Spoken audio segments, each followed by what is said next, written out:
जय हिंद दोस्तों, teachers academy के ऑनलाइन प्लेटफॉर्म पे इस CUET 2023 के सेशन में आपका स्वागत है। और इससे पहले रामनवमी का आज पवित्र दिन है, तो रामनवमी की शुभकामनाएं आपको। और आज हम लोग स्टार्ट जो करने जा रहे हैं वो है कॉमर्स स्ट्रीम, मतलब बीकॉम के लिए, CUET बीकॉम के लिए जो डोमेन सब्जेक्ट अकाउंटेंसी, इकोनॉमिक्स और BST है, उसका आज हम लोग अकाउंटेंसी सब्जेक्ट स्टार्ट करने जा रहे हैं। अकाउंटेंसी डोमेन सब्जेक्ट की शुरुआत हो रही है और किस तरीके से आपका सिलेबस पूरा कवर किया जाएगा, किस तरीके से प्रैक्टिस होगी। इससे पहले एक इंपॉर्टेंट इंफॉर्मेशन ये है कि नवमी के अवसर पर सभी सब्जेक्ट्स में 90% डिस्काउंट चल रहा है। ठीक है, अगर उस किसी कोर्स में को अवेल करके आप डिस्काउंट लेना चाहते हैं तो आप ले सकते हैं। ठीक है, हम लोग अकाउंट्स में स्टार्ट करने जा रहे हैं। जब हम लोग बात कर रहे थे सिलेबस की इससे पहले की क्लास में, तो सिलेबस में हमने देखा कि अकाउंटेंसी में सबसे पहले क्या था, accounting for not for profit organisation था। उसके बाद था accounting for partnership. Accounting for partnership business के बारे में सबसे जो पहली बात आती है fundamentals of partnership. Fundamentals of partnership पढ़ेंगे हम लोग, लेकिन उससे पहले कुछ बेसिक बातें समझेंगे कि पार्टनरशिप बिजनेस क्या होता है। अगर हम आपकी थोड़ी सी पहले के प्रिपरेशंस को याद दिलाएं, पहले इससे पहले जो आप पढ़ चुके हैं, तो उसमें अगर हम देखें तो आपने पढ़ा है forms of business organisation. 11th class के सिलेबस में, 11th क्लास के बिजनेस स्टडीज के सिलेबस में आपने पढ़ा है क्या, फॉर्म्स ऑफ बिजनेस ऑर्गेनाइजेशन। अब फॉर्म्स ऑफ बिजनेस ऑर्गेनाइजेशन का मतलब होता है कितने टाइप के बिजनेस ऑर्गेनाइजेशन हमारी सोसाइटी में एग्जिस्ट करते हैं। लेकिन जब भी किसी चीज के टाइप की स्टडी करते हैं हम लोग, तो टाइप की स्टडी करते समय किस बेसिस पे वो कैटेगराइजेशन कर रहे हैं ये हमको पता होना बहुत जरूरी होता है। तो अगर हम लोग फॉर्म्स ऑफ बिजनेस ऑर्गेनाइजेशन वहां पढ़ रहे थे, तो वहां पे जो फॉर्म्स ऑफ बिजनेस ऑर्गेनाइजेशन था वो on the basis of ownership था। On the basis of ownership जो बिजनेस के टाइप्स होते थे वो होता था सोल ट्रेडरशिप या सोल प्रोप्राइटरशिप होता था, फिर पार्टनरशिप बिजनेस होता था, फिर ज्वाइंट स्टॉक कंपनी होता था, कोऑपरेटिव सोसाइटीज होता था, ज्वाइंट हिंदू फैमिली बिजनेस होता था। ये सारे टाइप्स ऑफ बिजनेस ऑर्गेनाइजेशन जो बताया गया था वो ऑन द बेसिस ऑफ क्या था, ओनरशिप। अगर हम लोग अकाउंटिंग के पर्सपेक्टिव में बात करें, अगर अकाउंटिंग के पॉइंट ऑफ व्यू से हम बात करें कि अकाउंटिंग में इन फॉर्म्स ऑफ बिजनेस ऑर्गेनाइजेशन को पढ़ने का क्या यूजफुलनेस है, क्या रिलेवेंस है, तो अगर हम अकाउंटिंग का मतलब जो समझते हैं, बेसिक्स ऑफ अकाउंटिंग में हम लोग देखते हैं कि अकाउंटिंग एक सब्जेक्ट है, अकाउंटिंग एक प्रोसेस है जो बिजनेस ऑर्गेनाइजेशन के फाइनेंशियल रिकॉर्ड्स को मेंटेन करता है, फाइनेंशियल डेटा को सिस्टमैटिकली मैनेज करता है। तो कहने का मतलब यह है कि अगर हम सोल ट्रेडरशिप बिजनेस की बात कर रहे हैं, चाहे हम सोल ट्रेडरशिप बिजनेस की बात कर रहे हो, चाहे हम पार्टनरशिप बिजनेस की बात कर रहे हो, चाहे हम कंपनी की बात कर रहे हो, इन सभी फॉर्म्स ऑफ बिजनेस ऑर्गेनाइजेशन में क्या उनके फाइनेंशियल डेटा को मैनेज करने की जरूरत है कि नहीं है? बिल्कुल जरूरत है। तो अगर सभी फॉर्म्स ऑफ बिजनेस ऑर्गेनाइजेशन में उनके फाइनेंशियल डेटा को मैनेज करने की जरूरत है, तो यहां पे हम लोग सोल प्रोप्राइटरशिप में कैसे अकाउंटिंग रिकॉर्ड या फाइनेंशियल रिकॉर्ड्स को मेंटेन करेंगे, फिर पार्टनरशिप बिजनेस में कैसे मेंटेन करेंगे, कंपनी में कैसे मेंटेन करेंगे, ये हर टाइप ऑफ बिजनेस ऑर्गेनाइजेशन की अकाउंटिंग प्रोसेस को हमको समझना पड़ेगा, सीखना पड़ेगा। आज यहाँ पे CUET 2023 कॉमर्स यानी बीकॉम के लिए जो सिलेबस है आपका वो है पार्टनरशिप में फंडामेंटल ऑफ पार्टनरशिप। तो फंडामेंटल ऑफ पार्टनरशिप पढ़ने से पहले हम लोग पार्टनरशिप क्या होता है उसके बारे में जानते हैं। सोल ट्रेडरशिप जो बिजनेस होता था वो कैसा होता था? सोल ट्रेडरशिप बिजनेस जो होता था उसमें सिंगल पर्सन बिजनेस को ओन करता था, मतलब ओनरशिप सिंगल पर्सन के पास होती थी। सिंगल पर्सन बिजनेस को ओन करता था, कंट्रोल करता था और मैनेज करता था, मतलब सारा डिसीजन मेकिंग, सारी कैपिटल इन्वेस्टमेंट और सारी मैनेजरियल स्किल केवल एक पर्सन की होती थी। सिंगल पर्सन सारे बिजनेस को कंट्रोल, ओन एंड मैनेज करता था। तो वहां पे सीधी सी बात है, जब सिंगल पर्सन बिजनेस को कैरी कर रहा हो तो वहां पे कुछ ना कुछ प्रॉब्लम्स या कुछ ना कुछ लिमिटेशंस आ रही होंगी। फिर उससे बड़ा फॉर्म जो बिजनेस ऑर्गेनाइजेशन का बना, वो दूसरा फॉर्म ऑफ बिजनेस ऑर्गेनाइजेशन बना, कौन सा? Partnership business. अब पार्टनरशिप बिजनेस में क्या क्या बातें होती हैं उसके बारे में हम लोग यहाँ पे बात करने जा रहे हैं, और पार्टनरशिप बिजनेस में क्या क्या अकाउंटिंग प्रोसेस, क्या क्या अकाउंटिंग जो अकाउंटिंग से रिलेटेड क्या क्या बातें हम लोग पार्टनरशिप बिजनेस के रिगार्डिंग करेंगे, वो यहाँ पे हम लोग आज देखते हैं। सबसे अगर पहले हम बात करें तो पार्टनरशिप बिजनेस क्या होता है उसके बारे में बात कर लेते हैं। आप पार्टनरशिप पहले से ही सुन रखे हैं कि पार्टनरशिप का मतलब क्या होता है, पहले से दो पार्टनर या दो से अधिक लोग मिलकर जब बिजनेस करते हैं। यहां पे हम टेक्निकली समझते हैं कि पार्टनरशिप का मतलब क्या होता है। अगर हम बात करें पार्टनरशिप बिजनेस की तो यहां पे देखिए पार्टनरशिप बिजनेस में लिखा हुआ है मीनिंग ऑफ पार्टनरशिप, सबसे पहले 2 or more persons join hands to set up a business to share its profit, to share its profit। यहां पे जिन पॉइंट्स को मैं हाईलाइट करूंगा उसको आपको ध्यान देने की जरूरत है।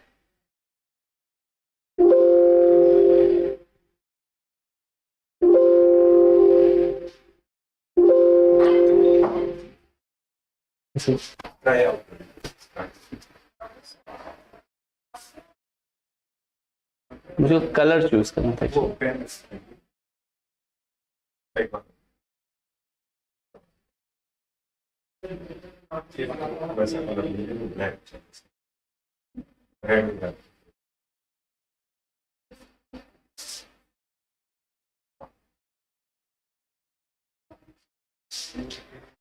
चलिए तो हम लोग अकाउंटिंग फॉर पार्टनरशिप में बात कर रहे हैं। सबसे पहले मीनिंग ऑफ पार्टनरशिप की, जहां पे 2 or more पर्सन्स क्या करते हैं, एसोसिएट होते हैं।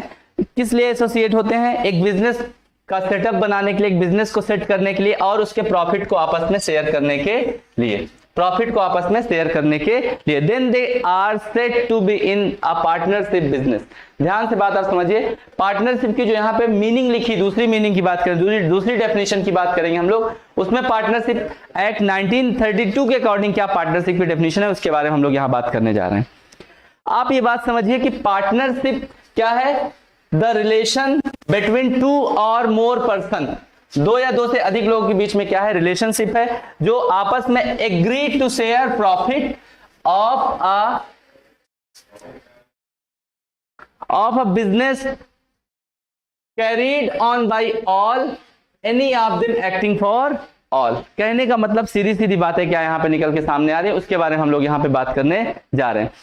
पार्टनरशिप बिजनेस 2 या 2 से अधिक लोगों का क्या होता है, एसोसिएशन होता है, जिसमें वो लोग मिलके बिजनेस स्टार्ट करते हैं और प्रॉफिट को आपस में शेयर करते हैं, जिसमें सारे पार्टनर मिलके काम कर सकते हैं या कोई एक पार्टनर सभी पार्टनर के लिए काम कर सकता है। अगर हम लोग और आगे इसके बात करें तो पार्टनरशिप बिजनेस में क्या क्या इंपॉर्टेंट बातें निकल के सामने आती हैं, जो 2 4 5 बातें इंपॉर्टेंट निकल के सामने आती हैं उसके बारे में यहां बात कर लेते हैं।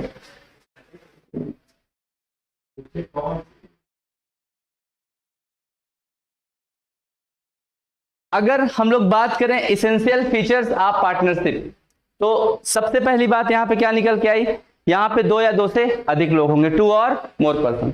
चलिए हम लोग बात कर लेते हैं कि क्या क्या बातें निकल के हम लोग की सामने आ रही हैं।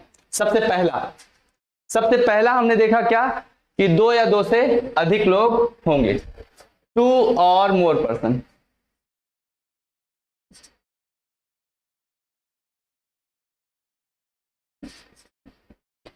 अब 2 या 2 से अधिक लोग, क्योंकि सोल ट्रेडरशिप बिजनेस में क्या होता था, सिंगल पर्सन बिजनेस को ओन करता था, कंट्रोल करता था और मैनेज करता था। यहां पे 1 से ज्यादा लोग होंगे, मतलब मिनिमम 2 और मैक्सिमम की अगर हम बात करें, मैक्सिमम नंबर ऑफ पार्टनर। एक क्वेश्चन यहां पे ये भी आ जाता है, इंपॉर्टेंट है एग्जामिनेशन पॉइंट ऑफ व्यू से, कि मैक्सिमम नंबर ऑफ पार्टनर्स की अगर हम बात करें कितने हो सकते हैं, तो मैक्सिमम नंबर ऑफ पार्टनर 50 हो सकते हैं और मिनिमम नंबर ऑफ पार्टनर कितने हो सकते हैं, 2 हो सकते हैं।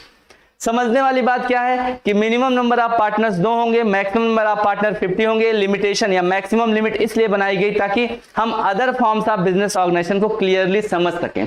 अगर हम पार्टनरशिप बिजनेस की बात करें तो यहाँ पे मैक्सिमम नंबर ऑफ पार्टनर 50 होते हैं। ये बात कहां से तय होती है, Indian companies act 2013, companies act 2013 में बताया गया कि मैक्सिमम नंबर ऑफ पार्टनर कितने हो सकते हैं, 50 हो सकते हैं, 50 हो सकते हैं। दूसरी बात, अगर हम लोग पहली बात समझ लिए पार्टनरशिप की, तो दूसरी बात हम बात कर रहे हैं मीनिंग ऑफ पार्टनरशिप में क्या क्या, अगर पार्टनरशिप के एलिमेंट की बात करते हैं, पार्टनरशिप के एसेंशियल फीचर्स की बात करते हैं और पार्टनरशिप में इंपॉर्टेंट क्या क्या बातें हैं उसके बारे में बात करते हैं, तो सबसे पहली बात हमने देखा 2 और more person, minimum number of partners कितने होंगे, 2 होंगे, मैक्सिमम नंबर ऑफ पार्टनर कितने होंगे, 50 होंगे, और ये मैक्सिमम नंबर ऑफ पार्टनर 50 की बात कहां पे बताई गई है, इंडियन कंपनीज एक्ट 2013 में बताई गई है। फिर दूसरे पॉइंट की तरफ बढ़ते हैं कि पार्टनरशिप बिजनेस में एग्रीमेंट होना बहुत जरूरी है। एग्रीमेंट का मतलब यहां पे क्या है, एग्रीमेंट का मतलब यहां पे है किससे, कंसेंट से। एग्रीमेंट का मतलब किस चीज से है, कंसेंट, और कंसेंट का मतलब क्या होता है, सहमति। बताइए जब 2 या 2 से अधिक लोग किसी बिजनेस को या किसी काम को करने जा रहे हैं, तो सीधी सी बात है 2 या 2 से अधिक माइंड जब एक जगह पे आएंगे तो उनके पॉइंट ऑफ व्यू क्या हैं, उनके माइंड में क्या बातें चल रही हैं, वो सिमिलर होना बहुत जरूरी है, तभी आगे वो कंटिन्यू हो पाएगा। तो यहाँ पे कंसेंट होना क्या है, इंपॉर्टेंट है। अब एग्रीमेंट से यहाँ पे क्या है, एग्रीमेंट पार्टनरशिप बिजनेस का मतलब होता है कि उनके बीच में आपस में कुछ टर्म्स एंड कंडीशन तय होते हैं। वो टर्म्स एंड कंडीशन रिटन भी हो सकते हैं, ओरल भी हो सकते हैं। नॉर्मली वो टर्म्स एंड कंडीशन कैसे होते हैं, रिटन होते हैं। अगर हम आगे बात करें तीसरे पॉइंट की, अगर हम बात करते हैं तीसरे पॉइंट की बात करते हैं, तो पार्टनरशिप बिजनेस में बिजनेस का होना इंपॉर्टेंट है। लॉफुल बिजनेस, हमने 2 बातें अभी तक कर ली। पार्टनरशिप बिजनेस में पहली बात आपको क्या देखना है, 2 और मोर पर्सन होंगे, minimum number of partners 2, maximum number of partner 50। दूसरी बात हमने देखा एग्रीमेंट होना जरूरी है। एग्रीमेंट रिटन भी हो सकता है, ओरल भी हो सकता है। नॉर्मली एग्रीमेंट कैसे होता है, रिटन होता है। फिर अगर हम तीसरी बात करने जा रहे हैं, तो तीसरी बात हमने कहा कि उनके बीच में लॉफुल बिजनेस, एक लीगल बिजनेस होना जरूरी है। लीगल बिजनेस का मतलब यह है कि कहीं सोसाइटी के अगेंस्ट में जाके अगर कोई बिजनेस हो रहा है जो सोसाइटी के लिए हार्मफुल है, जिसको इलीगल पहले से माना गया, वो बिजनेस अगर होगा तो पार्टनरशिप को वैलिड नहीं कहा जाएगा। और बिजनेस का मतलब यहां पे क्या है, बिजनेस का मतलब यहां पे यह है कि अगर 2 या 2 से अधिक लोग मिलके आपस में पार्टनरशिप करना चाहते हैं तो उनके बीच में बिजनेस का होना कंपलसरी है। और बिजनेस का यहां पे मतलब सिंगल ट्रांजैक्शन से नहीं है। अगर 2 या 2 से अधिक लोग आपस में मिलते हैं और वो किसी एक प्रॉपर्टी या किसी एक चीज को बेच के उससे होने वाले प्रॉफिट को आपस में डिस्ट्रीब्यूट करने की बात करते हैं, तो उनको पार्टनरशिप बिजनेस के अंदर नहीं रखा जाएगा, उसको पार्टनरशिप बिजनेस नहीं कहा जाएगा। कहने का मतलब सीधा सीधा और साफ है, अगर किसी बिजनेस को पार्टनरशिप बिजनेस तब कहा जाएगा जब उनके बीच में लीगल बिजनेस होगा। मतलब बिजनेस का मतलब है रेगुलर बेसिस पे। अगर बिजनेस की एक छोटी सी डेफिनेशन आपको बताऊं तो 11th क्लास में जो आपने पढ़ा बिजनेस की छोटी सी डेफिनेशन वो क्या थी कि business is an economic activity in which people are regularly engaged in buying and selling of goods and services for the purpose of earning profit। सीधा सा मतलब बिजनेस का है रेगुलर बेसिस पे अगर गुड्स को खरीदा और बेचा जाता है, किस पर्पस से, प्रॉफिट अर्न करने के पर्पस से, तो उसको बिजनेस कहा जाता है। मतलब single transaction is not a business. Single transaction को बिजनेस नहीं कह सकते हैं आप। तो यहां पे लॉफुल या लीगल बिजनेस होना जरूरी है। फोर्थ जो सबसे इंपॉर्टेंट पॉइंट है पार्टनरशिप बिजनेस में, उसकी बात कर लेते हैं। अगर हम लोग फोर्थ पॉइंट की बात करते हैं तो म्यूचुअल एजेंसी एमंग पार्टनर्स के बीच में म्यूचुअल एजेंसी होना इंपॉर्टेंट है। अब म्यूचुअल एजेंसी से पहले एजेंसी का मतलब क्या होता है उसको हम लोग समझ लेते हैं। यहां पे देखिए एजेंसी टर्म जो आया वो किससे आया, एजेंट से। और एजेंट कहां से आया, प्रिंसिपल से। अगर किसी सब्जेक्ट मैटर या किसी बिजनेस का ओनर है तो उसको एज ए प्रिंसिपल ट्रीट किया जाता है। और अगर किसी सब्जेक्ट मैटर या किसी बिजनेस के ओनर के बिहाफ में उसके सारे राइट्स के बेसिस पे या राइट्स एंड ड्यूटीज के बेसिस पे किसी पर्सन को अपॉइंट किया जाता है कि ओनर के बिहाफ में काम कर सकता है, तो उसको उसका एजेंट कहा जाता है। मतलब एक तरह से प्रिंसिपल या ओनर की जो फोटो कॉपी होती है उसको एजेंट कह सकते हैं। प्रिंसिपल या ओनर के राइट पे, प्रिंसिपल या ओनर के राइट्स एंड ड्यूटीज पे या उनके बिहाफ पे अगर कोई काम करने वाला पर्सन अपॉइंट किया जाता है ओनर की कंसेंट से, तो उसको क्या कहा जाता है, एजेंट कहा जाता है। और इसी एजेंट से एजेंसी रिलेशनशिप आती है। जो एजेंट और प्रिंसिपल के बीच में रिलेशनशिप होती है उसी को एजेंसी रिलेशनशिप कहा जाता है। अब यहाँ पे एजेंसी रिलेशनशिप का क्या रिलेवेंस है, यहाँ पे एजेंसी रिलेशनशिप की क्यों बात की जा रही है पार्टनरशिप बिजनेस में, इस बात को हम लोग समझते हैं। अगर हम लोग पार्टनरशिप बिजनेस की बात करें तो पार्टनरशिप बिजनेस में 2 या 2 से अधिक लोग मिलकर आपस में बिजनेस करते हैं। यहाँ पे मतलब है कि सारे पार्टनर्स अगर कोई भी काम करते हैं तो वो एक दूसरे को बाइंड करते हैं। अगर किसी पार्टनर ने कुछ भी काम किया तो वो दूसरे पार्टनर की कंसेंट से किया, ऐसा माना जाता है। मतलब act of any partner is binding to all partners. किसी भी पार्टनर के द्वारा किया गया कोई भी काम सभी पार्टनर्स को रिस्पॉन्सिबल बनाता है। 1-2 एग्जांपल से समझते हैं इस बात को। एग्जांपल ऐसे देखते हैं, सपोज किसी पार्टनर ने जो रॉ मटेरियल्स थे, बिजनेस के अंदर जो रॉ मटेरियल्स थे या गुड्स थे, उसको ऑर्डर कर दिया सप्लायर के पास। 3 पार्टनर्स थे, 3 पार्टनर में से किसी एक पार्टनर ने बिना दोनों पार्टनर से पूछे हुए गुड्स या रॉ मटेरियल को क्या कर दिया, ऑर्डर कर दिया। अब ऑर्डर आने पे जिस पार्टनर ने ऑर्डर किया था वो पार्टनर अवेलेबल नहीं था ऑफिस में, दूसरा पार्टनर अवेलेबल था। अब गुड्स की डिलीवरी आने पे अगर दूसरा पार्टनर मना कर रहा है तो बताइए यहां पे लॉस किसका होने वाला है, सप्लायर का। लेकिन गलती किसने किया, पार्टनर ने। गलती पार्टनर ने किया और लॉस किसका होने वाला है, सप्लायर का। इस वजह से जो इंडियन पार्टनरशिप एक्ट 1932 है उसमें यह मेंशन किया गया कि सारे पार्टनर्स के एक्ट, सारे पार्टनर के एक्शन को एक दूसरे से बाइंड किया जाना जरूरी है। या किसी भी पार्टनर ने कोई भी काम किया तो उसके लिए सभी पार्टनर को रिस्पॉन्सिबल करना सही है। दूसरा पार्टनर डिनाई नहीं कर सकता कि हमने गुड्स की ऑर्डर नहीं किया और हम इसको नहीं ले सकते, क्योंकि ऐसा करने से सप्लायर का लॉस होगा। जबकि पार्टनरशिप बिजनेस में म्यूचुअल एजेंसी की बात की जाती है, मतलब सारे पार्टनर एक दूसरे के लिए रिस्पॉन्सिबल है। All partners are principal as well as agent for each other। Mutual agency का सीधा सीधा मतलब आप दिमाग में बैठा लीजिए। मैंने आपको क्या बताया, मैंने कहा कि म्यूचुअल एजेंसी का मतलब होता है all partners are principal as well as agent for each other. सारे पार्टनर एक दूसरे के लिए प्रिंसिपल भी हैं और एक दूसरे के लिए एजेंट भी हैं। मतलब ये जो एजेंसी रिलेशनशिप है वो सारे पार्टनर्स के बीच में अप्लाई होती है। किसी भी partner, act of any partner is binding to all partner. सभी पार्टनर को बाइंड करता है, सभी पार्टनर्स को बांधता है। जो लास्ट इसका पॉइंट है, अगर इसके लास्ट पॉइंट की हम लोग बात करते हैं, 2 और मोर पर्सन्स हो गया। अगर हम 5वें पॉइंट की बात करते हैं, शेयरिंग ऑफ प्रॉफिट। ये भी इंपॉर्टेंट, आप ध्यान से देखिए।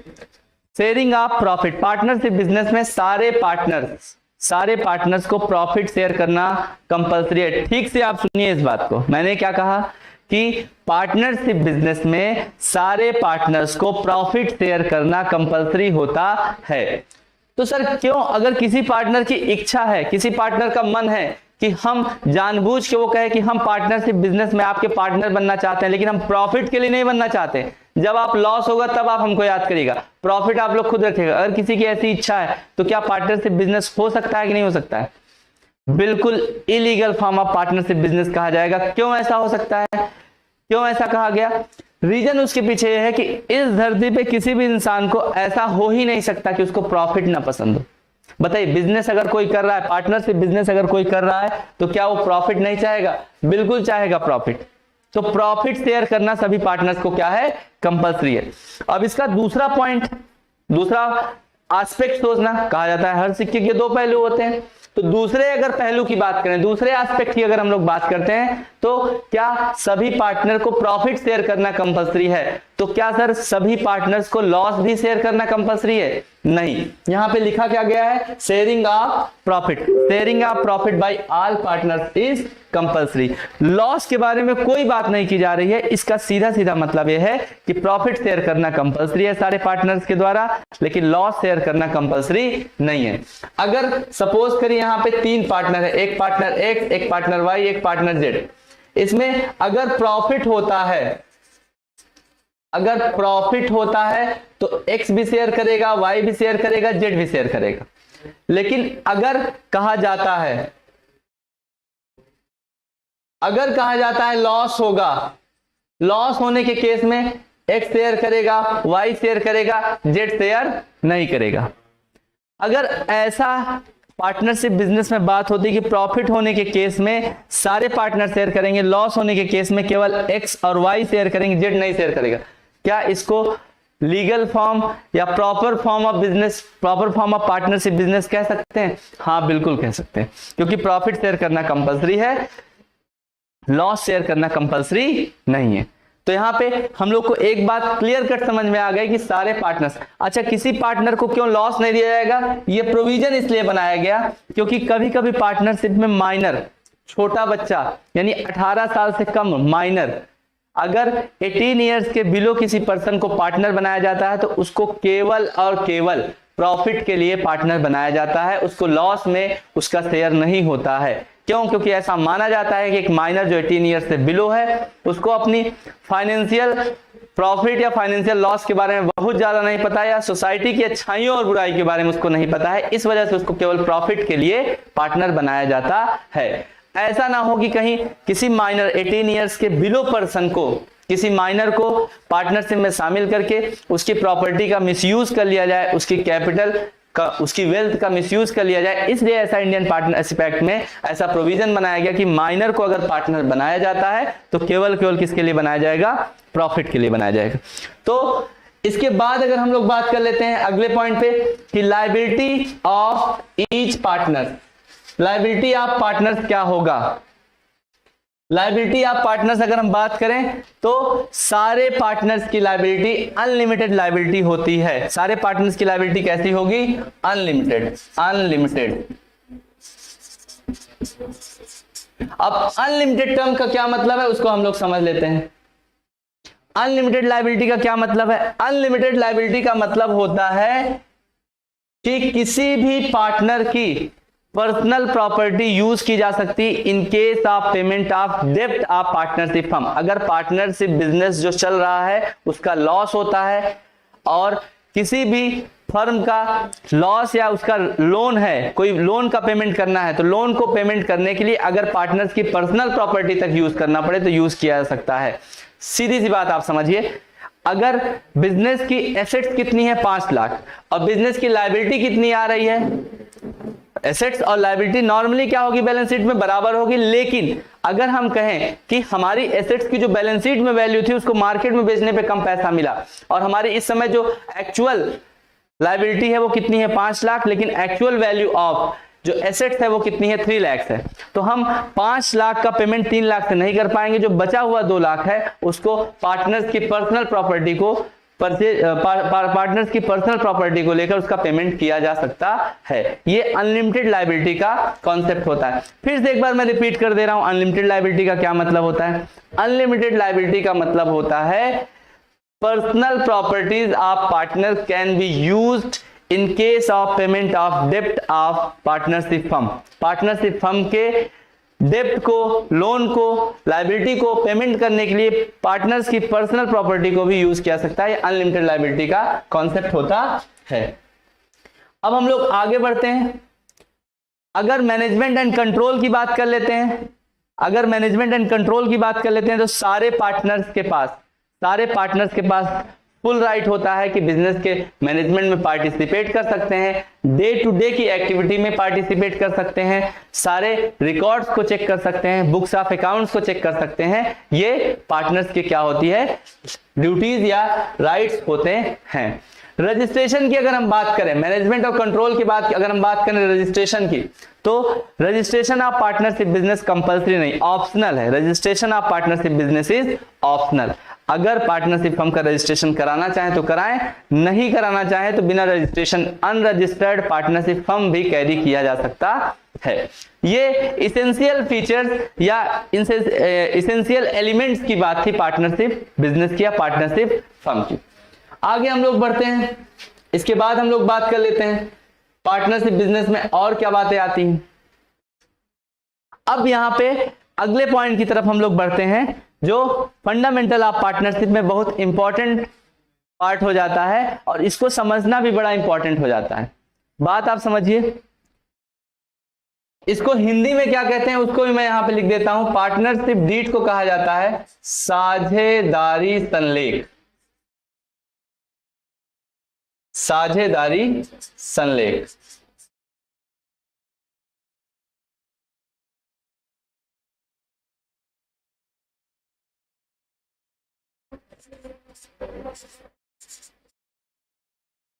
साझेदारी संलेख। अब पार्टनरशिप बिजनेस का क्या, पार्टनरशिप डीड का क्या मतलब होता है, इसके बारे में हम लोग बात करते हैं। चलिए हम लोग बात करते हैं पार्टनरशिप डीड का। तो पार्टनरशिप डीड समझने से पहले डीड का क्या मतलब होता है उसको समझ लेते हैं। डीड, बेसिकली डीड का मतलब क्या होता है, डॉक्यूमेंट। डीड का मतलब क्या होता है, डॉक्यूमेंट्स। और डॉक्यूमेंट्स का मतलब क्या होता है, कुछ लीगल पेपर, लीगल पेपर्स या ऑथराइज्ड पेपर्स कह सकते हैं, जो ऑथराइज्ड किया गया हो। अब अगर लीगल डॉक्यूमेंट की बात करते हैं या कह सकते हैं डीड की बात करते हैं, तो डीड का मतलब क्या हमने बताया, डॉक्यूमेंट्स या लीगल पेपर। और डॉक्यूमेंट्स का मतलब क्या होता है, जैसे आपकी क्या है, जो आपके रिजल्ट्स हैं, जो मार्कशीट्स हैं, वो भी क्या है, एक तरह से डॉक्यूमेंट्स हैं। तो अगर मार्कशीट या रिजल्ट की हम बात करें तो आपके डॉक्यूमेंट है, क्योंकि एक प्रॉपर अथॉरिटी से वो इशू किए गए हैं। तो अगर आप कहें कि डॉक्यूमेंट्स क्या प्रूव करते हैं, आपने अगर 10th क्लास का मार्कशीट हमको दिखाया तो हम ये कह सकते हैं कि आपने 10th क्लास क्या किया है, पास किया हुआ है। वो हमने कैसे जाना, क्योंकि आपके पास उसका मार्कशीट अवेलेबल है। तो कुल मिला के यहाँ पे डीड का मतलब डॉक्यूमेंट, और पार्टनरशिप डीड में पार्टनरशिप का क्या डॉक्यूमेंट हो सकता है, क्योंकि पार्टनरशिप भी क्या है, टू या मोर पर्सन, टू और मोर पर्संस का एसोसिएशन है, जिसमें वो लोग बिजनेस कैरी करते हैं, अपने प्रॉफिट्स को डिस्ट्रीब्यूट करते हैं। सारे पार्टनर मिलकर काम कर सकते हैं या कोई एक पार्टनर सारे पार्टनर के लिए काम कर सकता है। तो अब यहां पे अगर हम बात करें कि पार्टनरशिप डीड का क्या मतलब होता है, तो पार्टनरशिप डीड क्या है, एक चीफ डॉक्यूमेंट है, एक चीफ डॉक्यूमेंट है पार्टनरशिप बिजनेस का, जिसमें पार्टनरशिप के सारे टर्म्स एंड कंडीशंस मेंशन किए गए रहते हैं। अगर हम इसको हिंदी में समझना चाहें तो साझेदारी संलेख क्या होता है, एक मुख्य दस्तावेज होता है जिसमें सारे साझेदारी के सारे नियम व शर्तें लिखी गई होती हैं। तो कुल मिला के chief document of partnership business is known as partnership deed. अब पार्टनरशिप डीड में आप खुद सोचिए कि पार्टनरशिप डीड में क्या क्या बातें मेंशन की गई होंगी या क्या क्या बातें मेंशन हो सकती हैं। अगर हम बात करें पार्टनरशिप डीड में क्या क्या बातें हो सकती हैं, तो आपका जो कॉमन सेंस है वो क्या कहेगा। सबसे पहला पार्टनरशिप डीड में क्या होगा, name and address of partnership firm.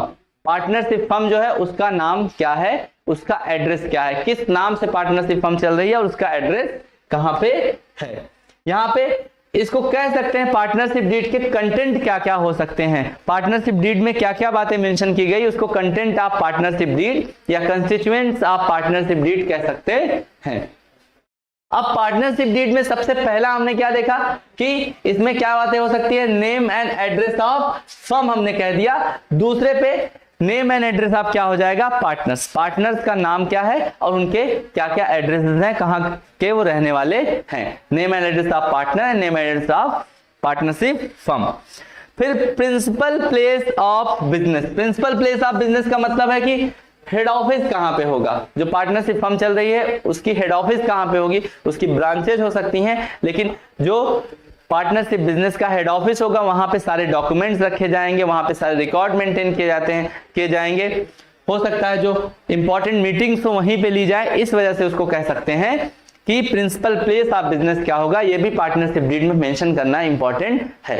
अच्छा, एक क्वेश्चन आता है कि क्या पार्टनरशिप डीड रिटन हो सकता है या ओरल हो सकता है। तो अगर क्वेश्चन पूछता है कि वेदर पार्टनरशिप डीड में भी रिटन और ओरल, तो आप कह सकते हैं हाँ रिटन और ओरल दोनों हो सकता है। बट अगर पूछता है कि जनरली पार्टनरशिप डीड में भी, तो आपका हमेशा आंसर क्या होगा, रिटन रहेगा। जनरली पार्टनरशिप डीड क्या होती है, रिटन होती है। ठीक है, हाँ अनुपमा का क्वेश्चन आया है, अकाउंटिंग रेशियो पढ़ना चाह रहे थे। अच्छा नहीं, दरअसल ये सीयूईटी का एकदम लेक्चर 1 से एकदम सीरीज पूरी लेक्चर्स की जो है तैयार करना है। इस पर्पस से हमने ये ट्राई किया कि जो सिलेबस है सिलेबस के अकॉर्डिंगली 1 बाय 1 सारे चैप्टर्स को कवर करते हैं।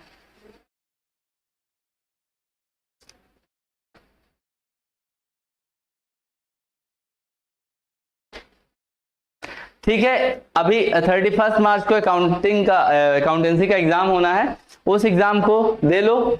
जो कॉमर्स स्ट्रीम के सीबीएसई बोर्ड वाले स्टूडेंट्स हैं उनका 31 का भी अकाउंटेंसी का एग्जाम बचा हुआ है, उनको ऑल द बेस्ट। और कल एग्जाम वो देने के बाद तब ये सीयूईटी की जो है अपनी प्रिपरेशन के लिए वो आके यहाँ पे तैयारी कर सकते हैं। और अगर हम बात करें कि ये बोर्ड एग्जाम के जस्ट बाद, बोर्ड एग्जाम के तुरंत बाद ये आपका सीयूईटी का भी प्रिपरेशन हो गया, मतलब आपको रेस्ट नहीं मिल रहा है, तो आप एक बात समझ लीजिए कि ये जो संघर्ष की मिठास है यही आपको जीवन भर रास आने वाली है। ये संघर्ष की मिठास यानी जो स्ट्रगल का जो टाइम चल रहा है, अगर आप इसको एंजॉय कर रहे होंगे तो यही आपको लाइफ टाइम आपके लिए मेमोरेबल होने वाला है। तो कुल मिला के बात यह है कि आप अभी अपने आप को, अपने एग्जाम्स को खत्म मत मानिए, आप अपने आप को रेस्ट वाले मोड में मत लाइए, मोड मत बदलिए और ना ही मूड चेंज करिए, क्योंकि ना तो मोड बदलने की जरूरत है और ना ही मूड बदलने की। उसी मोड में जिस तरीके से आप बोर्ड एग्जाम की प्रिपरेशन कर रहे थे उसी मोड में आप अपने सीयूईटी की प्रिपरेशन को भी कंप्लीट, मतलब फाइनल टच दीजिए और एक बढ़िया से यूनिवर्सिटी में सिलेक्ट होके तब जो है अपने कैरियर को आगे बढ़ाने के लिए आप आगे के लिए काम करिए। उस पर बात समझ में आ रही है? ठीक है, हम लोग यहाँ पे बात कर रहे हैं किसकी?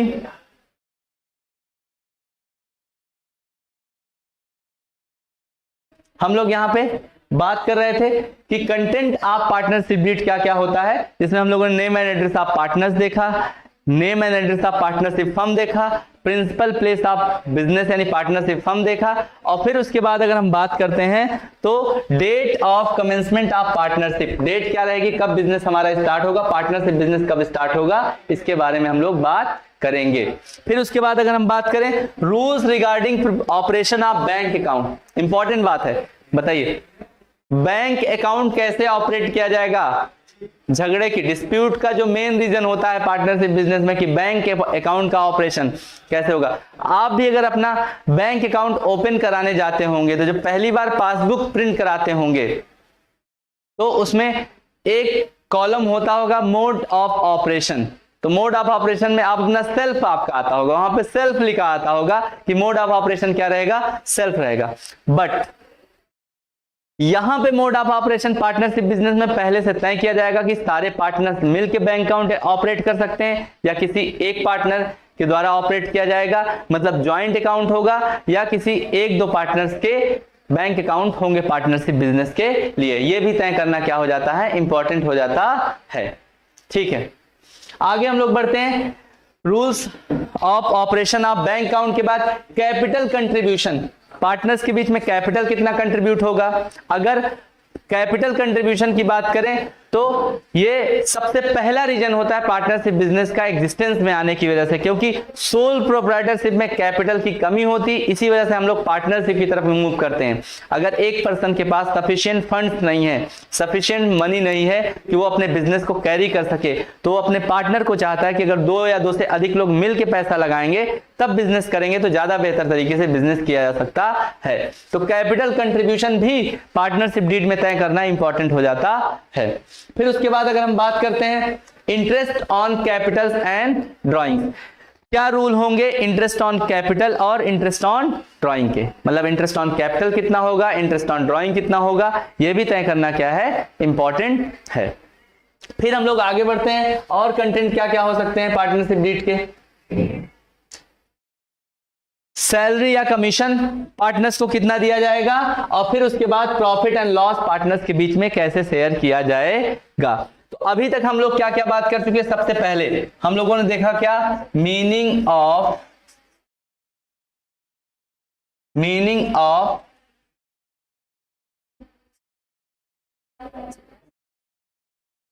पार्टनरशिप। फिर उसके बाद दूसरे नंबर पे हम लोगों ने क्या देखा, इसेंशियल एलिमेंट्स या इसेंशियल फीचर्स कह सकते हैं, इसेंशियल फीचर्स। फिर तीसरे नंबर पे हम लोगों ने क्या देखा, पार्टनरशिप डीड, मीनिंग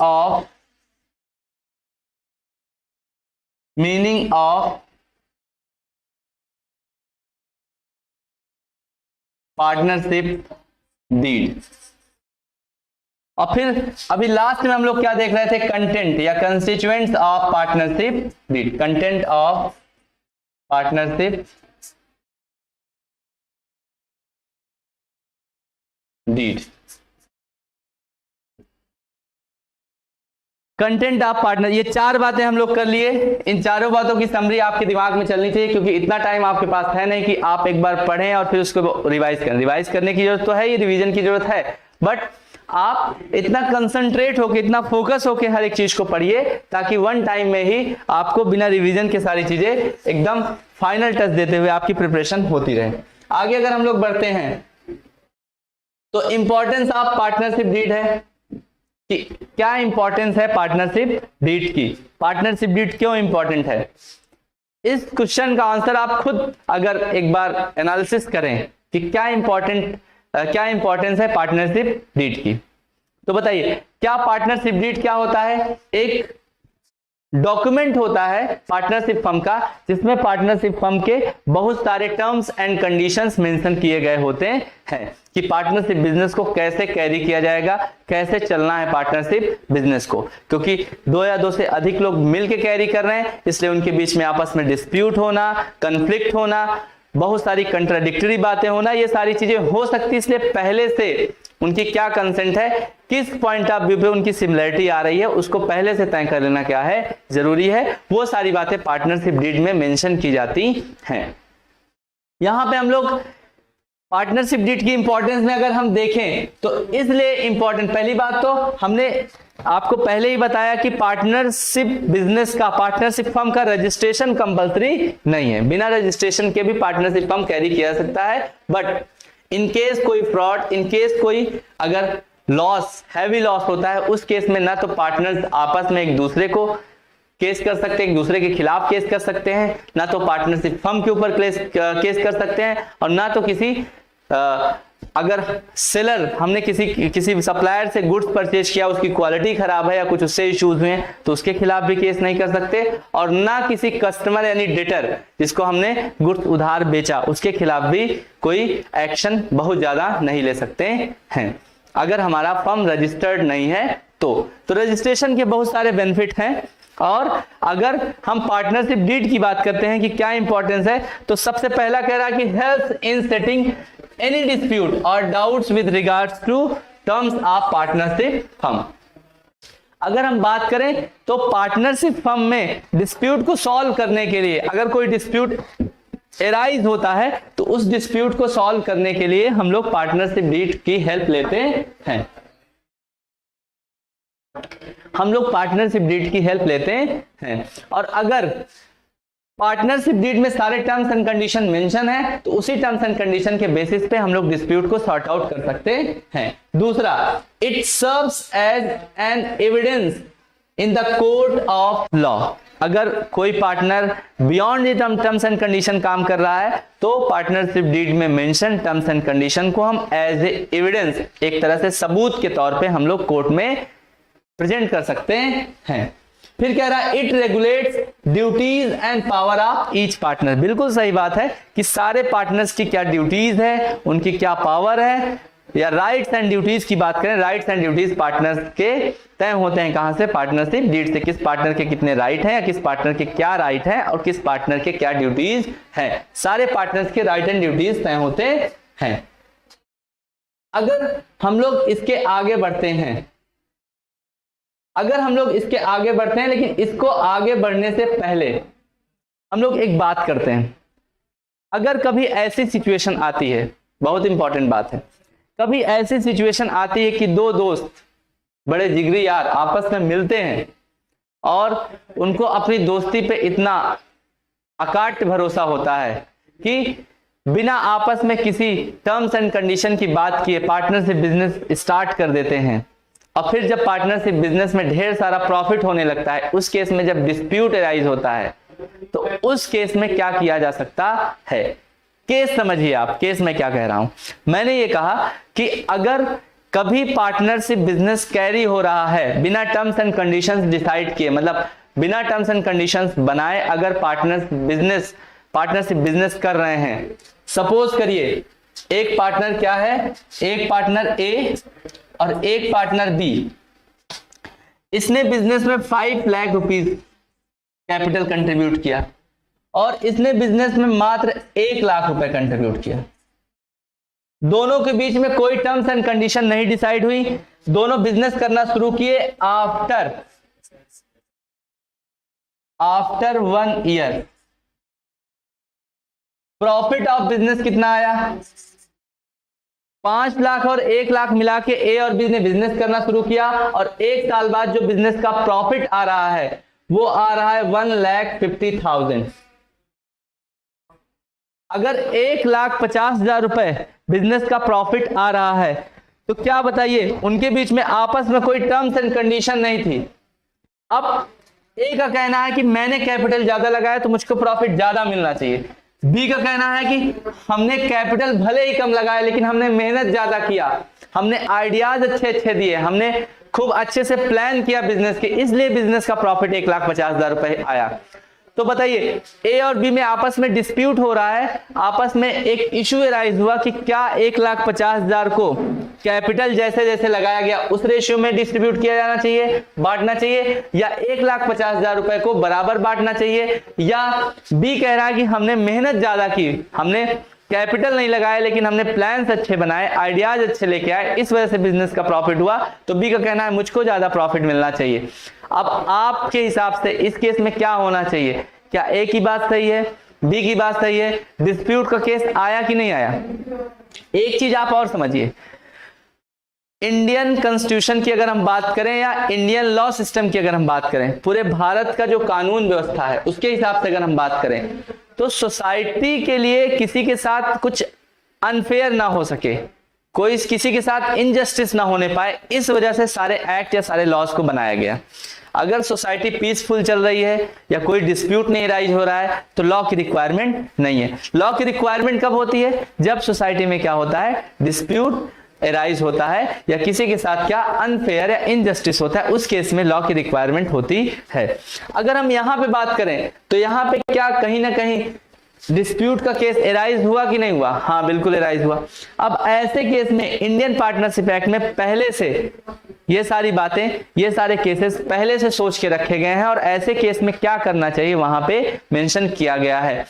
अगर हम बात करें कि कोई अगर डिस्प्यूट कोर्ट में जाता है तो उस कोर्ट जो डिसीजन देती है उस डिस्प्यूट के लिए, उस डिस्प्यूट के लिए डिसीजन भी कहां से दिया जाता है? एक्ट में लिखी बातों के अकॉर्डिंगली, यानी जो हमारा लॉ है उसमें मेंशन जो प्रोविजंस है, उसमें मेंशन जो बहुत सारी बातें हैं, उसके बेसिस पे सिचुएशन या बातें या जो भी पहले के डिसीजंस आ चुके हैं उनके बेसिस पे डिसीजन दिया जाता है। अगर हम यहाँ पे बात करें ऐसे केस के लिए, पहले से इंडियन पार्टनरशिप एक्ट 1932 में कुछ केसेस, कुछ सिचुएशन मेंशन की गई कि ऐसी सिचुएशन में क्या करना चाहिए। आइए उसी के बारे में हम लोग बात करते हैं। अगर हम उसकी बात करें तो उस टॉपिक का नाम हो जाएगा कि provisions applicable, provisions of Indian partnership act 1932 applicable in the absence of partnership deed. अगर पार्टनरशिप डीड या टर्म्स एंड कंडीशन नहीं तय हैं और बिना पार्टनरशिप टर्म्स एंड कंडीशन तय किए अगर पार्टनरशिप बिजनेस कैरी किया जाता है तो उस केस में क्या क्या प्रोविजंस, क्या क्या रूल्स एप्लीकेबल होंगे। सबसे पहली बात क्या है कि अगर कोई पहले से टर्म्स एंड कंडीशन नहीं है तो पार्टनर्स के बीच में प्रॉफिट क्या शेयर किया, कैसे शेयर किया जाएगा? इक्वली। दिमाग में एकदम बैठा लीजिए, मैंने क्या कहा?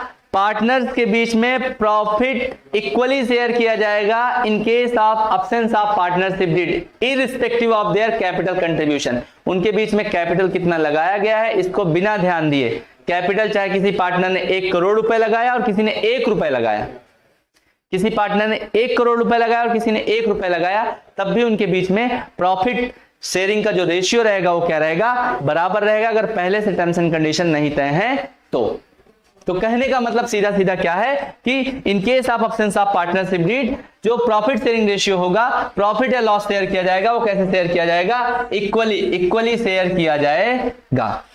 फिर हम लोग बात कर लेते हैं इंटरेस्ट ऑन कैपिटल से रिलेटेड क्या इश्यूज होंगे, क्या रूल है। अगर टर्म्स एंड कंडीशन पहले नहीं बनाई गई, पार्टनरशिप डीड पहले से नहीं बना, इंटरेस्ट ऑन कैपिटल के लिए रूल क्या है? कोई इंटरेस्ट ऑन कैपिटल नहीं दिया जाएगा, किसी पार्टनर को कोई इंटरेस्ट ऑन कैपिटल नहीं दिया जाएगा in case of absence of partnership deed. अगर हम आगे बात करें, अगर हम आगे बात करते हैं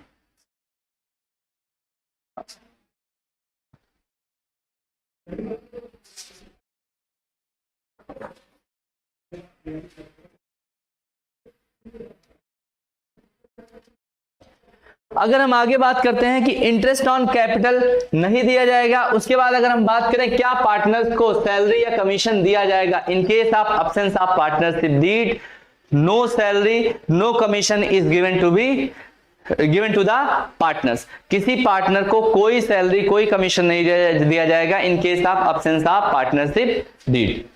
फिर अगर हम लोग और आगे बढ़ते हैं कि क्या सैलरी और कमीशन के बाद अगर किसी पार्टनर ने लोन दे रखा हुआ है, किसी पार्टनर ने लोन दे रखा हुआ है, कैपिटल और लोन, दो बातें यहां पे आ रही हैं, ध्यान से आप समझिए। देखिए कैपिटल ऑफ पार्टनर, बातों को समझना बहुत जरूरी है।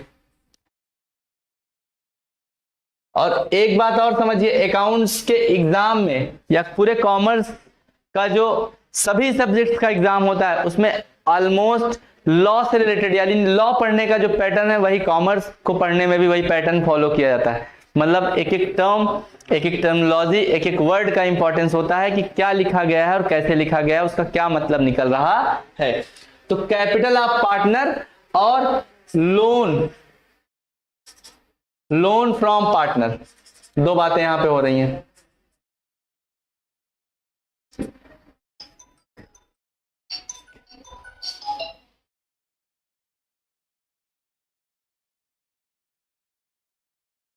कैपिटल ऑफ पार्टनर और लोन फ्रॉम पार्टनर। देखिए अगर किसी पार्टनर ने एज ए ओनर होने के नाते पैसा इन्वेस्ट किया बिजनेस में और उस पैसे को रिटर्न कब चाहता है? जब बिजनेस बंद होगा, बिजनेस को क्लोज करते समय उस पैसे को वापस लेना चाहता है तो उसको क्या कहा जाएगा? कैपिटल। लेकिन लोन क्या? अगर किसी एक फिक्स टाइम पीरियड के लिए कोई पार्टनर बिजनेस को पैसा देता है और कहता है कि हमको इतने टाइम बाद वापस ये पैसा चाहिए, तो इसका मतलब वो क्या दे रहा है? लोन दे रहा है। तो अगर कोई पार्टनर कैपिटल देता है, अगर कोई पार्टनर कैपिटल लगाता है तो उस पर क्या उम्मीद करता है कि उसको क्या मिलेगा? Profit. As a owner contribute कर रहा है मनी, तो इसलिए क्या उसको एक्सपेक्ट करता है कि प्रॉफिट मिलेगा। लेकिन अगर लोन के रूप में कोई पार्टनर पैसा देता है तो क्या वो एक्सपेक्ट करता है? वो चाहता है उस पे उसको लोन, इंटरेस्ट ऑन लोन मिले। तो अगली बात यही है कि एडवांसेस या लोन अगर किसी पार्टनर ने किया हुआ है, अगर किसी पार्टनर ने फर्म को लोन दिया हुआ है तो उस लोन पे अगर कोई टर्म्स एंड कंडीशन नहीं मेंशन की गई, उस केस में भी 6% पर एनम, ध्यान रखना 6% पर एनम की रेट से उसको इंटरेस्ट ऑन एडवांसेस या लोन बाय पार्टनर पे करना पड़ेगा। किसको? फर्म को। फर्म 6% पर एनम की रेट से इंटरेस्ट देगा किस पे? लोन फ्रॉम पार्टनर या लोन बाई पार्टनर। अगर पार्टनर ने लोन दिया हुआ है किसको? फर्म को, तो उस पे 6% पर एनम की रेट से इंटरेस्ट पे करना पड़ेगा। अभी इन सभी बातों के बारे में, इन सभी टर्म्स के बारे में कि इंटरेस्ट ऑन कैपिटल होता क्या है एग्जैक्टली, फिर सैलरी या कमीशन टू पार्टनर क्या होता है, या कह सकते हैं इंटरेस्ट ऑन लोन या एडवांसेस क्या होता है, इन सभी के बारे में एक ब्रीफ डिस्कशन या एक तरह से प्रिसाइज नोट मैं यहाँ पे दूंगा कि क्या क्या इन सभी टर्मिनोलॉजीज का अर्थ क्या क्या होता है, इनकी मीनिंग क्या क्या होती है। फिर अगर हम बात करें इंटरेस्ट ऑन ड्राइंग्स की, तो किसी पार्टनर की ड्राइंग्स पे कोई इंटरेस्ट नहीं चार्ज किया जाएगा अगर पहले से टर्म्स एंड कंडीशन मेंशन नहीं किया गया है। तो कहने का मतलब यह है कि कौन कौन से नियम अप्लीकेबल होंगे, रूल्स अप्लीकेबल। मेरी बात ध्यान से सुनिए, हमने क्या बताया? Rules applicable in the absence of partnership deed as per provisions of Indian partnership act 1932। 1932 के एक्ट के हिसाब से, पार्टनरशिप एक्ट के हिसाब से कौन कौन से रूल अप्लीकेबल होंगे अगर पार्टनरशिप डीड नहीं बना है तो? रूल नंबर 1, पहला रूल, पार्टनर्स के बीच में प्रॉफिट इक्वली शेयर किया जाएगा। नंबर 2, कोई इंटरेस्ट ऑन कैपिटल नहीं दिया जाएगा, no interest on capital is given to the partners. अगर तीसरे नंबर पे बात करें, कोई सैलरी या कोई कमीशन पार्टनर्स को नहीं दिया जाएगा। अगर फिर हम बात करें कि क्या सैलरी या कमीशन नहीं दिया जाएगा, तो इंटरेस्ट ऑन लोन अगर लोन या एडवांसेज है तो उस पर 6% पर एनम की रेट से इंटरेस्ट ऑन एडवांसेज या लोन बाय पार्टनर दिया जाएगा।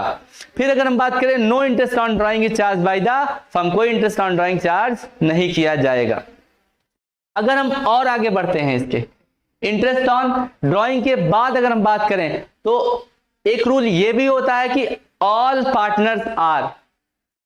Partners have right to participate in the conduct of business and can check the books of accounts. अगर हम बात करें कि क्या सभी पार्टनर्स बिजनेस के कंडक्ट में पार्टिसिपेट कर सकते हैं, बिजनेस के ऑपरेशन में पार्टिसिपेट कर सकते हैं, तो इसका आंसर होगा हाँ, सभी पार्टनर। चाहे पार्टनरशिप डीड नहीं भी बनी रहेगी उस केस में भी सारे पार्टनर बिजनेस के daily activities, day to day activities में पार्टिसिपेट कर सकते हैं। और अगर और भी हम बात करें तो एनी पार्टनर, जो और एक रूल है वो क्या है, किसी भी पार्टनर का एडमिशन किया जा सकता है by the consent of all partners. Any partner can be admitted in the partnership firm या partnership business by the consent of all partners.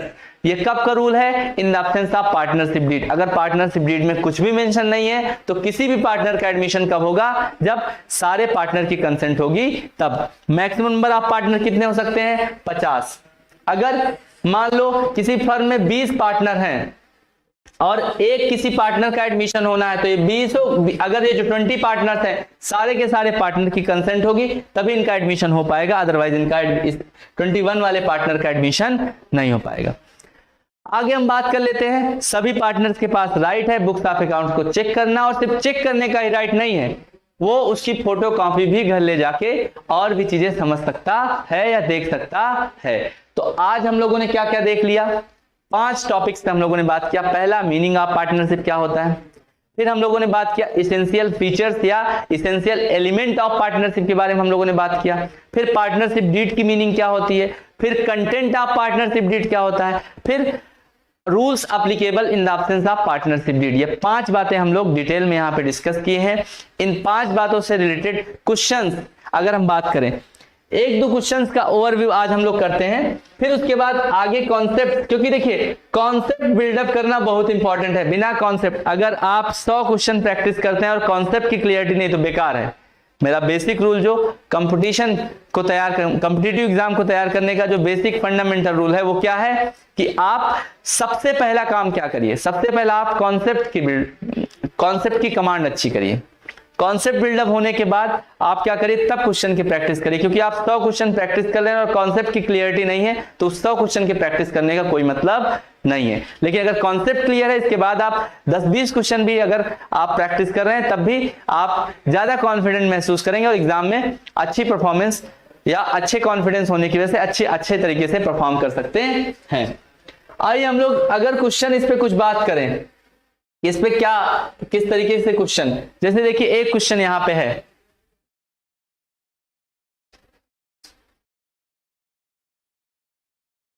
कह रहा अंडर व्हाट। देखिए क्वेश्चन क्या कह रहा है, क्वेश्चन को ऐसे पढ़ना है, क्वेश्चन को कैसे पढ़ना है, क्वेश्चन को इस तरीके से पढ़ना है जिस तरीके से आप किसी नए नंबर से व्हाट्सएप पे आए हुए मैसेजेस को बड़े मन से पढ़ते हैं या इंतजार करने वाले मैसेजेस को बहुत मन से पढ़ते हैं, उसी तरीके से क्वेश्चन को पढ़ना है। कह रहा है under what circumstances a partner can get exemption from sharing losses in a firm. किस सिचुएशन में, किस स्थिति में कोई पार्टनर को एग्जेम्पशन मिल सकता है, रियायत मिल सकती है, राहत मिल सकती है, किस चीज से, लॉस को शेयर करने से। ऑप्शंस क्या क्या है, मैंने कहा चारों ऑप्शन, सिर्फ सही वाले ऑप्शंस को नहीं समझना है, गलत वाले ऑप्शंस को भी समझेंगे। क्यों, पता है क्या कह रहा है, if he is a senior citizen, अगर वो 60 साल के ऊपर है तो क्या उसको एग्जेम्पशन मिल सकता है। क्यों एग्जेम्पशन मिलेगा 60 साल के ऊपर, क्या 60 साल के ऊपर के लोग बिजनेस नहीं करते हैं, बिल्कुल करते हैं। क्यों, क्योंकि उनके पास एक्सपीरियंस भी ज्यादा हो जाएगा, अगर उम्र बढ़ी तो एक्सपीरियंस भी बढ़ा, इसका मतलब है तो उनको एग्जेम्पशन का कोई सवाल नहीं होता है। कह रहा है if he is minor, minor का मतलब क्या होता है, बिलो 18 ईयर्स। बताइए छोटा सा बच्चा है कोई 18 साल के नीचे जिसको सामाजिक अच्छाई बुराई के बारे में पता नहीं है, मतलब समाज सोसाइटी के लोग उसके साथ क्या अच्छा कर देंगे क्या बुरा कर देंगे इसकी समझ उसके पास नहीं है, क्या उसको पार्टनरशिप बिजनेस में छूट मिल सकती है कि नहीं लॉस को शेयर करने से? हाँ मिल सकती है, क्योंकि उसको समझ ही नहीं है। तो हमारा सही आंसर क्या हो जाएगा? ये हमारा आंसर क्या हो जाएगा? ये वाला हमारा आंसर क्या हो जाएगा? सही हो जाएगा कि अगर कोई पार्टनर माइनर है यानी 18 साल के नीचे है तो उस केस में उसको लॉसेस जो है शेयर करने से एग्जेम्पशन मिल सकता है, छूट मिल सकती है। अगर कह रहा है अगला ऑप्शन क्या कह रहा है? If he is retiring partner, अगर वो रिटायर हो रहा है तब उसको लॉस थे। तो रिटायर होते समय क्यों? जब तक पार्टनर है तब तक उसको लॉस शेयर करना पड़ेगा।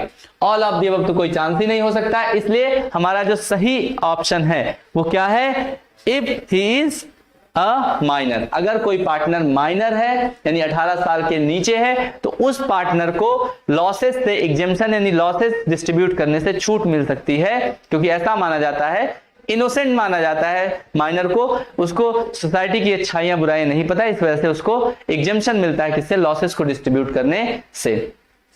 आगे अगर हम और क्वेश्चंस की बात करें तो अगले क्वेश्चन की तरफ अगर हम लोग बढ़ते हैं तो कह रहा है कि why a partnership firm needs partnership deed. Partnership deed की जरूरत क्यों पड़ती है किसी पार्टनरशिप बिजनेस को? आप खुद ही अपने कॉमन से अभी तक जितनी बातें पढ़ें, अगर थोड़े से मन से बातें हम लोग पढ़े होंगे तो उसको आसानी से इजीली आंसर कर सकते हैं। पहला कह रहा है it act as a proof in any dispute. हाँ सही है, बिल्कुल। क्यों? क्योंकि ये अगर डिस्प्यूट होता है तो उस केस में प्रूफ का काम करता है। फिर अगला ऑप्शन भी पढ़ते हैं, अगर पहला ऑप्शन हमको सही मिल जाए तो वहीं पे रुकना नहीं है, तब भी चारों अगर सही ऑप्शन मिल जा रहा है इसके बावजूद हम लोग चारों ऑप्शंस पढ़ेंगे। फिर कह रहा है कि राइट पार्टनर्स, कह रहा है regulate rights of the partner. ये भी तो सही है, क्योंकि ये सभी पार्टनर्स के राइट्स को बताता है। हमने पढ़ा था कि पार्टनरशिप डीड में सारे टर्म्स एंड कंडीशन, सारे rights and duties partnership business में पार्टनर्स के मेंशन होते हैं। It represents duties and liabilities of partners. बिल्कुल, पार्टनरशिप डीड में सभी पार्टनर्स के राइट्स क्या हैं, लायबिलिटीज क्या हैं, उनकी ड्यूटीज क्या हैं, ये सारी चीजें मेंशन होती हैं। तो इसका मतलब है अगर तीनों ऑप्शन हमको सही लग रहे हैं तो चौथा option all of the above का होगा और यही हमारा क्या हो जाएगा? सही आंसर हो जाएगा। तो सही आंसर हो जाएगा सेकंड का क्या? All of the above. Partnership deed की हमको आवश्यकता क्यों होती है? क्यों? क्योंकि ये डिस्प्यूट सॉल्व करते समय प्रूफ का काम करता है, पार्टनर्स के राइट्स एंड लायबिलिटीज बताता है और उसके बाद पार्टनर्स के ड्यूटीज और राइट्स को भी रेगुलेट करता है। तो हमारा ये डी ऑप्शन क्या हो जाएगा? करेक्ट ऑप्शन हो जाएगा। चलिए, इतने कॉन्सेप्ट्स और कुछ क्वेश्चन के क्राइटेरिया को हम लोगों ने डिस्कस किया और इसके बाद हम लोग नेक्स्ट सेशन में हम लोग कैरी करेंगे कि किस तरीके से और कॉन्सेप्ट जो हमारे फंडामेंटल ऑफ पार्टनरशिप के कुछ कॉन्सेप्ट्स बचे हुए हैं, जैसे इंटरेस्ट ऑन कैपिटल कैसे कैलकुलेट करना है, इंटरेस्ट ऑन ड्राइंग का कैलकुलेशन कैसे होगा, पार्टनर्स के बीच में प्रॉफिट का डिस्ट्रीब्यूशन कैसे होगा, पार्टनर्स के कैपिटल को कैसे मेंटेन किया जाएगा, पास्ट एडजस्टमेंट, अगर पार्टनर्स के बीच में कुछ गलत तरीके से डिस्ट्रीब्यूट हो जाता है या गलत तरीके से पार्टनर्स के बीच में कुछ अकाउंटिंग ट्रीटमेंट हो जाता है तो उसको सही कैसे करना है, यानी पास्ट एडजस्टमेंट को रेक्टिफाई कैसे करना है, उसके बारे में हम लोग पढ़ेंगे। तो इस सीयूटी की प्रिपरेशन में एकदम लग जाइए। अभी लास्ट एग्जाम देने के बाद बाकी यूपी बोर्ड के जो बच्चे एग्जाम देके फ्री हैं वो अपनी प्रिपरेशन को बूस्टअप कर सकते हैं। यहाँ से रेगुलर जो लेक्चर्स यहाँ पे आपको मिलेंगे, तो आप उम्मीद है कि इसको पढ़ के आप अपनी प्रिपरेशन को और बेहतर तरीके से करेंगे। Thank you so much.